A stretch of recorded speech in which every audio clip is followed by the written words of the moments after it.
ആത്മാവാം ദൈവമേ വരണേ. ഈശോ മിശിഹായ്ക്ക് സ്തുതിയായിരിക്കട്ടെ. ആത്മാവാം ദൈവമേ എന്ന ശുശ്രൂഷയുടെ ഏറ്റവും മനോഹരമായി പങ്കെടുക്കുകയും പ്രാർത്ഥിക്കുകയും ചെയ്യുന്ന പ്രിയപ്പെട്ട ദൈവജനമേ, നമ്മൾ ഇന്ന് ചിന്തിക്കുന്നത് പരിശുദ്ധാത്മാവിന് എതിരായ പാപങ്ങളെക്കുറിച്ചാണ്. നമുക്കറിയാം, സഭ നമ്മെ പഠിപ്പിക്കുന്ന 10 കൽപ്പനകൾ അല്ലെങ്കിൽ മൂലപാപങ്ങൾ, സഭയുടെ കൽപ്പനകൾ, അതുപോലെ പരിശുദ്ധാത്മാവിനെതിരായ പാപങ്ങൾ എപ്പോഴും നമ്മൾ കുമ്പസാരക്കൂട്ടിൽ കടന്നു ചെല്ലുമ്പോൾ ചിന്തിച്ച് അതിനെതിരെ ചെയ്ത പാപങ്ങൾ, പരിശുദ്ധാത്മാവിനെതിരെ ചെയ്ത പാപങ്ങൾ യഥാർത്ഥത്തിൽ കുമ്പസാരത്തിൽ ഏറ്റുപറഞ്ഞ് മനസ്തപിച്ച് ജീവിക്കേണ്ടവരാണ്. എന്താണ് പരിശുദ്ധാത്മാവിനെതിരായ പാപങ്ങളെന്ന് സഭ പഠിപ്പിക്കുന്നുണ്ട്. അതിലൊന്നാമതായി പറയുന്നത് മോക്ഷം കിട്ടുകയില്ല എന്നൊരു ചിന്ത. ഈ ലോകത്ത് ഒത്തിരി പേരുടെ ജീവിതത്തിലുണ്ടാകുന്നൊരവസ്ഥ കൂടിയാണ് നിരാശ.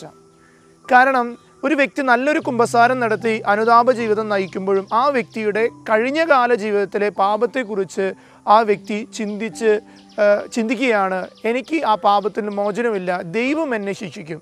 അത് യഥാർത്ഥത്തിൽ ഒരു മിഥ്യാബോധമാണ്. യഥാർത്ഥം നല്ലൊരു കുമ്പസാരവും നല്ലൊരു അനുതാപവും കഴിഞ്ഞൊരു വ്യക്തിക്ക് ആ പാപക്കറയിൽ നിന്ന് ദൈവം തീർച്ചയായിട്ടും മോചനം നൽകുമെന്ന് നമ്മെ ഈശോ പഠിപ്പിക്കുന്നുണ്ട്. അനുദപിക്കുന്ന ഹൃദയത്തെ ദൈവം കാണുന്നുണ്ട്. അതുകൊണ്ട് നമ്മുടെ ജീവിതത്തിൽ അങ്ങനൊരു ചിന്ത വളരെ പാപകരമായൊരു ചിന്തയാണ്, പരിശുദ്ധാത്മാവിനെതിരായ ഒരു തിന്മയാണ്. രണ്ടാമത്തത്, ഞാൻ നല്ലൊരു വ്യക്തിയാണ്, ബാക്കിയുള്ളവരാരും രക്ഷപ്പെടില്ല, അവരൊക്കെ അവരുടെ പാപത്തിൽ മരിക്കും, അവർക്ക് എങ്ങനെ കുമ്പസാരിച്ചാലും അവർ രക്ഷപ്പെടില്ല എന്നൊരു ചിന്ത. അപ്പോൾ ഒന്നാമത്തെ കാര്യം, മോക്ഷം കിട്ടില്ല എന്നൊരു ചിന്ത, നമുക്കും മറ്റുള്ളവർക്കും കിട്ടില്ല എന്നൊരു ചിന്ത വരുന്നത് ഏറ്റവും വലിയ പരിശുദ്ധാത്മാവിനെതിരായ പാപമാണ്. രണ്ടാമത്തത് നമ്മൾ സഭ പഠിപ്പിക്കുന്നത് സൽപ്രവൃത്തി കൂടാതെ മോക്ഷം പ്രാപിക്കാം എന്ന ഒരു മിഥ്യാബോധം. ഞാൻ ജീവിക്കുന്ന രീതിയിൽ ജീവിച്ചാൽ മതി, ഞാൻ ചെയ്യുന്ന പാപം അതൊന്നും വലിയ പ്രശ്നമല്ല, ഇങ്ങനെയൊക്കെ ജീവിച്ചാൽ മതി എന്നൊരു ചിന്ത ഈ ലോകത്ത് ഒത്തിരി പേരുടെ മനസ്സിലുണ്ട്. നുണ പറയുന്ന വ്യക്തികൾ അത് മാറ്റാതിരിക്കുക, ചില ആസക്തികളുടെ പാപങ്ങൾ വീണു പോകുന്നവർ അതൊക്കെ ഇങ്ങനെ മതി, ഇന്ത്യക്ക് മാറി ജീവിക്കേണ്ടൊന്നും ആവശ്യമില്ല, പണത്തിൻ്റെ മോഹത്തിൽ അമിതമായ ദൂർത്തടിച്ച് ജീവിക്കുന്നവർ അതൊക്കെ പിന്നീടൊരു നാശത്തിന് കാരണമാകാം എന്ന് തിരിച്ചറിവുണ്ടായിട്ടും ഇതൊക്കെ ഇങ്ങനെ മതി, സൽപ്രവൃത്തി കൂടാതെ നന്മയൊന്നും ചെയ്തില്ലെങ്കിലും ഈ ലോകത്ത് ജീവിക്കാം, അങ്ങനെയൊക്കെ ജീവിച്ചവരുണ്ടല്ലോ എന്നൊരു മിഥ്യാബോധത്തോടെ ഈ ലോകത്ത് ജീവിക്കുന്നവർക്ക് പരിശുദ്ധാത്മാവിനെതിരായി ചെയ്യുന്ന പാപമാണ്. പരിശുദ്ധാത്മാവ് പഠിപ്പിക്കുന്നുണ്ട്, നിൻ്റെ പ്രവൃത്തിയും നിൻ്റെ ചിന്തകളും വിശുദ്ധമായിരിക്കണം. അതുകൊണ്ടാണ് ജ്ഞാനത്തിൻ്റെ പുസ്തകം 6:10 പറയുന്നത്, വിശുദ്ധമായവ വിശുദ്ധിയോട് ചെയ്യുന്നവർ വിശുദ്ധരാകും. അല്ലാതെ പാപവും തെറ്റും ചെയ്യുന്നവരല്ല യഥാർത്ഥത്തിൽ വിശുദ്ധിയിലേക്ക് കടന്നു വരുന്നത്. അവരുടെ ആ ജീവിത രീതിയിലുള്ള മാറ്റങ്ങളാണ് അവരെ കടത്തിക്കൊണ്ടുവരുന്നത്. മൂന്നാമതായിട്ട്, ഒരു കാര്യം സത്യമാണെന്നറിഞ്ഞിട്ടും അത് നിഷേധിക്കുക. നമുക്കറിയാം ഒരു കാര്യം സത്യമാണ്, ഇതിങ്ങനെ ചെയ്താലാണ് അതിൻ്റെ സത്യതയോടെ നടക്കുക, എന്നാൽ അതറിഞ്ഞിട്ട് അത് നിഷേധിക്കുക. സത്യം എന്തെന്നറിഞ്ഞിട്ടും അത് നിഷേധിച്ച് പ്രവർത്തിക്കുന്ന വ്യക്തിത്വങ്ങൾ. അതുകൊണ്ട് സ്നേഹമുള്ളവരെ, നമ്മൾ ചിന്തിക്കുക, നമ്മൾ ബഹുമാനിക്കേണ്ടവരെ ബഹുമാനിക്കണം. അത് നിഷേധിച്ചാൽ അത് പരിശുദ്ധാത്മാവിനെതിരായ പാപമാണ്.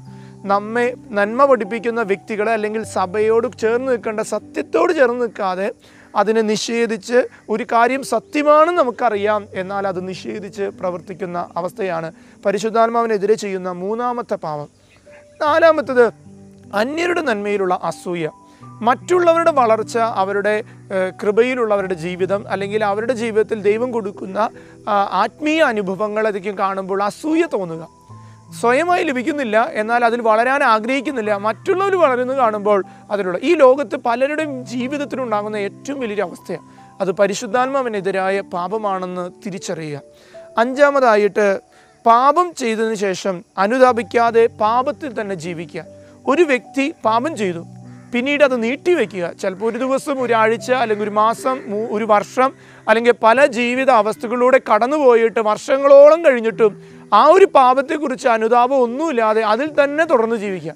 കുറേ നാൾ കഴിയുമ്പോൾ നമുക്കറിയാമല്ലോ, ഒരു ഗ്ലാസ്സിൽ ക്ലാവ് പിടിക്കുന്നത് പോലെ ആ പാപം ആ വ്യക്തിയുടെ ജീവിതത്തിലുണ്ടാവും. അത് മറയ്ക്കാനോ അത് മാറ്റാനോ ഒരിക്കലും ചിന്തിക്കാത്ത അവസ്ഥകളുണ്ടാവും. അതുകൊണ്ട് നല്ല കുമ്പസാരം നടക്കാത്തിടത്തോളം കാലം ആ പാപക്കറ എപ്പോഴും നമ്മുടെ ജീവിതത്തിലുണ്ടാവും. അത് തിരിച്ചറിയുക. നമ്മൾ പരിശുദ്ധാത്മാവിനെതിരെ ചെയ്യുന്ന പാപമാണ്. നമ്മൾ അറിയാതെ ചെയ്തു പോയ പാപമോ അല്ലെങ്കിൽ മറന്നുപോയ പാപത്തെക്കുറിച്ചല്ല അച്ഛൻ പറയുന്നത്.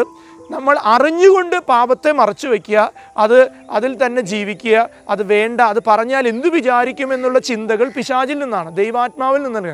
അത് ഏറ്റുപറഞ്ഞ് അനുദപിച്ച് തിരിച്ചു വരുന്നതാണ് ഏറ്റവും വലിയ കൃപ. അവസാനമായിട്ട് പറയുന്നത്, അന്ത്യസമയത്ത് പോലും അനുദപിക്കാതെ പാപത്തോടു കൂടി മരിക്കുക. ഈ അവസ്ഥകളിലൂടെ കടന്നു വരുന്ന വ്യക്തിയുടെ ഏറ്റവും വലിയ അവസ്ഥ അന്ത്യസമയത്ത് പോലും അനുഭവിക്കില്ല. കുമ്പസാരിക്കാൻ അവസരമുണ്ട്, അച്ഛന്മാരുണ്ട്, എന്നാൽ അത് ചെയ്യില്ല.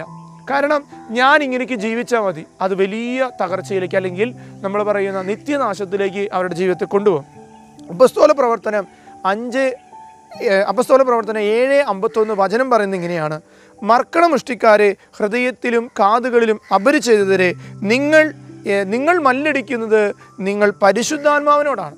ഇത് സ്തെഫാനോസ് സാവൂളിനും അതുപോലെ സാവൂളിനോടൊപ്പം സ്തെഫാനോസിനെ കല്ലെറിഞ്ഞ്, യേശുവിൻ്റെ സാക്ഷിയായി ജീവിക്കുന്ന സ്തെഫാനോസിനെ കല്ലെറിഞ്ഞ് കൊല്ലാൻ വരുമ്പോൾ സ്തെഫാനോസ് പറയുന്നൊരു പ്രസംഗത്തിലെ മറുപടിയാണ്: മർക്കണമുഷ്ടിക്കാരെ, ഹൃദയത്തിൽ അപരിചിതരെ, നിങ്ങൾ മല്ലടിക്കുന്നത് പരിശുദ്ധാത്മാവിനെതിരാണ്.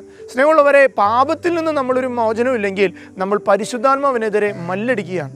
നമുക്ക് ചിന്തിക്കുക, മത്തായി ശ്ലീഹായുടെ സുവിശേഷം 12:31 മുതൽ 32 വരെയുള്ള വാക്യങ്ങൾ പരിശുദ്ധാത്മാവിനെതിരെ പാപം ചെയ്യരുതെന്ന് നമ്മെ പഠിപ്പിക്കുകയാണ്. അതുകൊണ്ട് ഞാൻ നിങ്ങളോട് പറയുന്നു, മനുഷ്യൻ്റെ എല്ലാ പാപങ്ങളും ദൈവദൂഷണവും ക്ഷമിക്കപ്പെടും, എന്നാൽ ആത്മാവിനെതിരായി ദൂഷണം ക്ഷമിക്കപ്പെടുകയില്ല.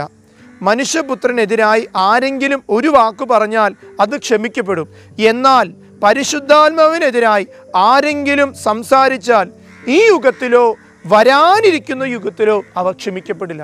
ഒന്നുകൂടി അച്ഛൻ പറയാം: പരിശുദ്ധാത്മാവിനെതിരായി ആരെങ്കിലും സംസാരിച്ചാൽ ഈ യുഗത്തിലോ വരാനിരിക്കുന്ന യുഗത്തിലോ അത് ക്ഷമിക്കപ്പെടില്ല. നമുക്ക് ചിന്തിക്കാം, ഈ വചനമെല്ലാം നമ്മെ ഓർമ്മപ്പെടുത്തുന്നത് പരിശുദ്ധാത്മാവിനെതിരായി പാപം ചെയ്യാതെ വിശുദ്ധിയോടെ ഒരു പെന്തക്കൊസ്ത അനുഭവത്തിലേക്ക് വളരാനാണ്. അതിനുവേണ്ടി നമുക്ക് പ്രാർത്ഥിക്കാം. കർത്താവേ, പരിശുദ്ധാത്മാവിനെതിരായി ഞങ്ങൾ ഇന്ന് വരെ ചെയ്ത പാപങ്ങളെല്ലാം ഏറ്റുപറഞ്ഞ് അനുദപിച്ച് കർത്താവിൻ്റെ ആത്മാവിനാൽ നിറയപ്പെട്ട് നയിക്കപ്പെടുന്നവരായി തീരുവാനുള്ള കൃപ ഞങ്ങൾക്ക് ഓരോരുത്തർക്കും നൽകണമേ. ആമേൻ.